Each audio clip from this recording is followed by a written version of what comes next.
5G गासैबो electronics आगजुफोरानो 5G टेक्नोलॉजीखौ बाहायसिगोन internet of things artificial intelligence internet आरो जिकुनु आगजु जेरावहाय ब्रडबैंड आरो बेन्डविड्थ यूज खालामगोन बेयावहाय 5G टेक्नोलॉजीनि खामानिया गोबां जागोन आरो बांसिन साबसिन खालामना होगोन बे गासै 5G खौ यूज खालामनायावहाय जोंनि सुबुंफोरनि जिउ खुंनायावबो गोबां सोलायनायखौ नुनो मोनगोन बियो रोखा बे भिडिअआव 5G आ माब्रै जोङो 5G आव सफैखो आरो 5G फैयोब्ला सुबुंनि जिउ खुंनायाव माबायदि सोलायनाय लाबोगोन बेफोरखौ मोनथिना लाजोबगोन मबाइल फन फैनायनि सिगां टेलिफन दंमोन बियो मोनसे थारजोंहाय कानेक्टेड थाबाय थानांगौमोन बेखौ लर सर खालामनो हायामोन आरो बेजोंहाय खालि कलल' खालामजायोमोन बेनि उनाव मबाइल फन फैदों फार्स्ट मबाइल फना इन्डियायाव 31 जुलाइ 1995 आव फैदों बेखौ बेखेवनो थाखाय कलकातानिफ्राय वेस्ट बेंगलनि चीफ मिनिस्टार मिस्टार ज्योति बासुआ दिल्लीयाव यूनियन टेलिकम मिनिस्टारजोंहाय फन रायज्लाय हरदों आरो बेजोंनो इन्डियायाव मबाइल फन बेखेवनाय जादों आङो पर्सनाली फर्स्ट मबाइल फन को बाहायदों जेब्ला आङो क्लास 10 आवमोन 2007 आवहाय बेयो ब्लैक एंड व्हाइट मोन नोकियामोन मेसेज ओमफ्राय कलल' थाङोमोन बे आंनि नङामोन लोगोनिसो जोङो बाहायलायोमोन बेनि उनाव आङो गावनिनो मबाइल बायनो हादों 2008 नि लास्टआवहाय जेब्ला आङो मेंगालरावहाय एचएस फरायोमोन बियो फ्लिप फनमोन ओरै खेवजाग्रा ओमफ्राय बेजोंहाय भिडिअ शुट खालामनो हायोमोन केमेरा दङमोन ओमफ्राय इन्टारनेटबो जायोमोन बै समावहाय अरकुट दंमोन जोङो बेखौ सालायोमोन बेनि उनाव आङो मडार्न फन दा जों मा सालायो बेफोरबायदिनो आङो बाहायदों जेब्ला आङो डिग्रीनि फर्स्ट इयाराव फरायोमोन बेयो सामसुं मबाइलमोन बहुत मोजांमोन इन्टारनेटबो जायोमोन इउट्युब जायोमोन गासैबो मोजाङैनो जाजोबोमोन दा नोंथांमोना गोसोआव लाखिसाय नोंथांमोना माब्लानिफ्राय मबाइल बाहायजेनखो आंनि गोसोआव फैनाय बादिब्ला जोंनि ओनसोलावहाय मबाइला गासैनि आखायाव जों नुनो मोनदों 2014 बेफोरनि बोसोरनि उनावसो बै समावहाय जोङो SMS खालामनोब्लाबो थाइसे थाखा गारनांगौ जानानै फैदोंमोन ओमफ्राय इउट्युबावहाय भिडिअ नायोब्ला जों गल गल गिदिंबाय थानाय नुबाय थायोमोन नों नेथ'लायनांगौमोन ससे जाबावो आरो बेबावनोसै बेफोरबायदि जाबाय था आरो दिनै जोङो हाइ फाइ मबाइल बाहायो 8000 7000 8000 निफ्रायनो जोङो बहुत मोजां मबाइलखौ लाबोनो हायो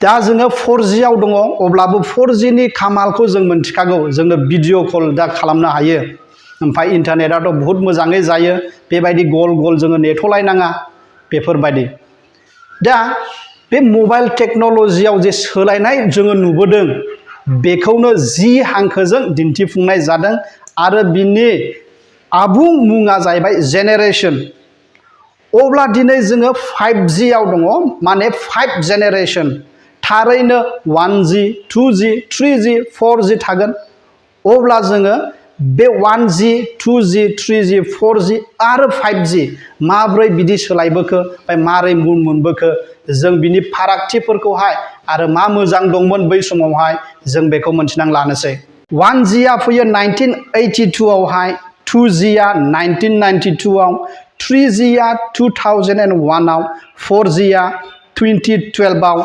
5G आ 2020 आव बेयो लन्च जानाय बोसोर नाथाय इन्डियायाव लेट फैदों जेरै 5G आ इन्डियायाव दाबो ट्रायेल फेजआवनो दङ बुंजायो दानिया 1G आ फैदों 1982 ओमफ्राय 2G आ फैदों 1992 बे 1G निफ्राय 2G सिम जे मुं सोलायदों एफा गोबाव बोसोरनि उनावहाय बियो थारैनो माबा मोनसे गिदिर सोलायनाय लाबोनायखानसो बे मुंखौबो सोलायनाय जादों अब्ला जोङो बे सोलायनायफोरा मा जों बेखौहाय मोनथिना लानोसै फार्स्टआव जोङो बेन्डविड्थखौ नायनोसै 1G मबाइलावहाय स्पीडआ खालि 24 kbps मोन बेयाव कलल' थाङोमोन SMS भिडिअ खालामजायामोन।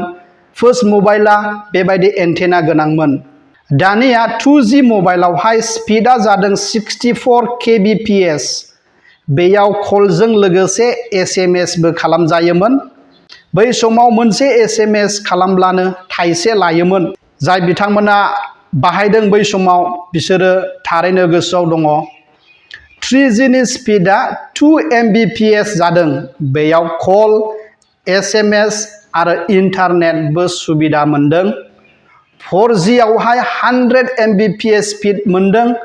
बेयाव कल, SMS, इन्टारनेट आरो भिडिअ कलबो सुबिदा मोनदों।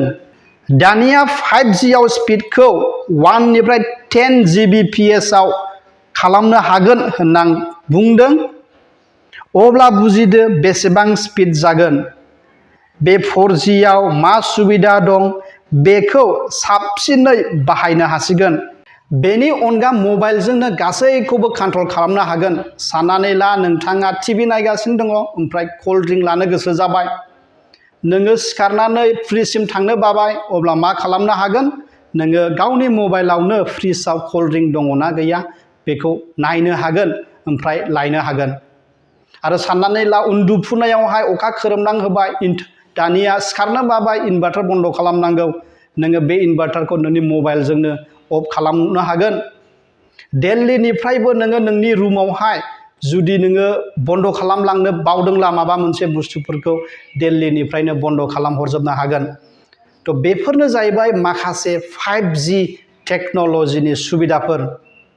जोङो इन्डियायावहाय माब्ला बियो फुल्लि लन्च जानो हागोन एबा पाब्लिकआ मोजाङै बाहायनो मोनगोन बेखौ बाथ'आ। दिनैनि भिडिअ'आ एसेनोसै।